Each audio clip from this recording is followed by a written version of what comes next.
చిరుద్యోగులపై వేధింపులు తొలగింపులు ఆపాలంటూ సిఐటియు గుంటూరు జిల్లా ప్రధాన కార్యదర్శి నేతాజీ జిల్లా అధ్యక్షులు లక్ష్మీనారాయణ ప్రభుత్వాన్ని కోరారు. రాష్ట్ర చరిత్రలోనే కూటమికి ప్రజలు బ్రహ్మరథం పట్టారని గుర్తు చేశారు. ఈ గెలుపులో ప్రభుత్వ ఉద్యోగులు, కార్మికులు, కాంట్రాక్ట్ అవుట్ సోర్సింగ్ ఉద్యోగులు ప్రధాన పాత్ర పోషించారని చెప్పారు. గుంటూరు జిల్లాలో అంగన్వాడీలను రాజీనామా చేయమని, విధుల్లోకి రావద్దని నిర్బంధనలకు గురి చేస్తున్నారని ఆవేదన వ్యక్తం చేశారు. కాంట్రాక్ట్ అవుట్ సోర్సింగ్ ఉద్యోగులను తొలగించారని, తక్షణమే వారందరినీ విధుల్లోకి తీసుకోవాలని డిమాండ్ చేశారు.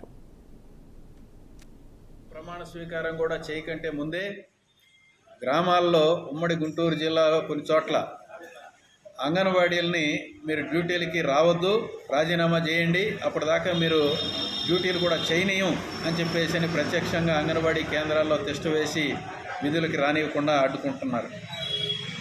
అట్లా కాంట్రాక్ట్ అవుట్సోర్సింగ్ ఉద్యోగులకు ఉండేటువంటి వాళ్ళు అయినప్పటికీ కూడా సహజ న్యాయ సూత్రాలకి భిన్నంగా వాళ్ళని తొలగించడం అనేటువంటిది చట్టవిరుద్ధం అని సుప్రీంకోర్టు తీర్పు చెప్పింది.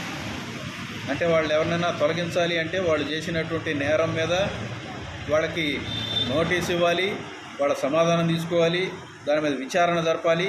ఆ తర్వాత మాత్రమే వారి మీద ఏ రకమైనటువంటి చర్యలైనా తీసుకోవడానికి అవకాశం ఉంటుంది.